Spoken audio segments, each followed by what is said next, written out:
Hello everyone, hope you are doing great. আজকের ক্লাসে আমরা শিখব have got to and must have to. Let's take a look.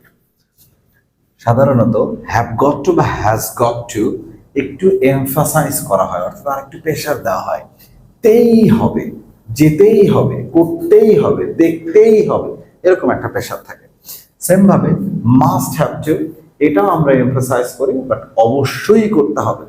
শুধুমাত্র এক্সপ্রেশনসগত পার্থক্য, বাট আপনি চাইলে একটার পরিবর্তে আর একটা ব্যবহার করতে পারেন। আপনি বলতে পারেন I must have to do this, অথবা I have got to do this. একই ধরনের কথা, শুধু এক্সপ্রেশন পার্থক্য, হালকা একটু মিনিং চেঞ্জ হয়। একটা হচ্ছে করতেই হবে, আর একটা অবশ্যই করতে হবে। বাট ওভারঅল যদি আমরা চিন্তা করি, দুইটার মিনিং এক। চলেন আরেকটু এক্সাম্পল দেখি এবং কিভাবে সেন্টেন্স তৈরি করবো তার স্ট্রাকচার দেখি। ফার্স্ট আমরা সাবজেক্ট বসাবো হ্যাভ গট টু অথবা হ্যাজ গট টু। তার মানে সাবজেক্ট অনুসারে হ্যাভ গট টু, যেরকম আমরা এর আগে শিখেছি I, we, you, they, he, right? এগুলোর সাথে আমরা have got to, he, she, it, এদের সাথে হ্যাজ গট টু। ভার্বের present form object. Same opposite অংশে যদি আমরা আসি, তাহলে সাবজেক্ট মাস্ট হ্যাভ টু, অর্থাৎ সবার সাথেই মাস্ট হ্যাভ টু, ভার্বের প্রেজেন্ট ফর্ম দেন অবজেক্ট। তাহলে একটা আমরা কম্পেয়ার করে করে এক্সাম্পল দেখি। আমাদেরকে নতুন বই কিনতেই হবে, এখানে দেখেন তেই হবে, আমাদেরকে নতুন বই কিনতেই হবে। একটু এমফাসাইজ বা একটু জোর দিচ্ছি, we have got to buy new book, we have got to buy new book. Same ভাবে আমাদেরকে অবশ্যই নতুন বই কিনতে হবে। তাহলে যখনই আমাদের অবশ্যই কথা চলে আসতেছে, তখন আমরা জাস্ট মাস্ট হ্যাভ টু বসাচ্ছি। তাহলে we must have to buy new book, basically প্রায় সেম, কাছাকাছি। পরেটা দেখেন, তোমাকে পৃথিবী সম্পর্কে জানতেই হবে, তার মানে আপনি বাধ্য করছেন, জানতেই হবে, প্রেশার দিচ্ছেন।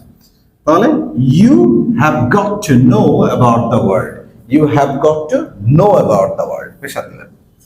এবার অবশ্যই জানতে হবে, মানে জানাও, একদম জানা দরকার।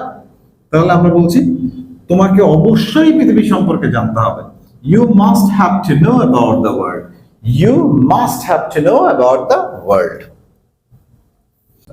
আমাকে একটি প্রতিবেদন লিখতেই হবে, আমাকে একটি প্রতিবেদন লিখতেই হবে, I have got to write a report, I have got to write a report. Report হচ্ছে প্রতিবেদন, রিপোর্ট। আমাকে অবশ্যই একটা প্রতিবেদন লিখতে হবে, I must have to write a report, I must have to write a report. তাদেরকে নতুন বাড়ি কিনতেই হবে, তাহলে they have got to buy new house, they have got to buy new house.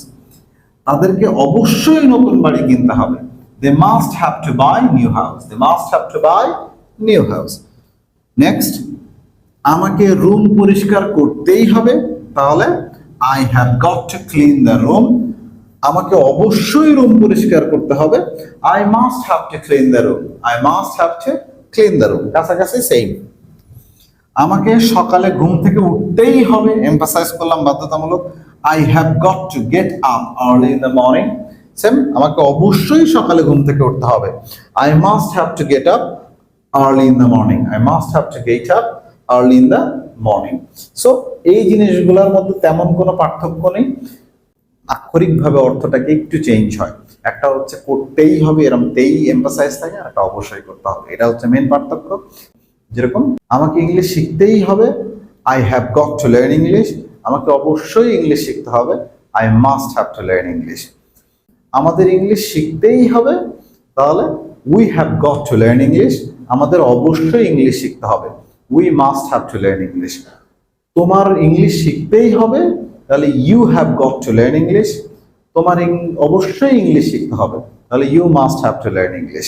তাদের ইংলিশ শিখতেই হবে, they have got to learn English, তাদের অবশ্যই ইংলিশ শিখতে হবে, they must have to learn English. তার ইংলিশ শিখতেই হবে, he has got to learn English, তার অবশ্যই ইংলিশ শিখতে হবে, তাহলে he must have to learn English, he must have to learn English.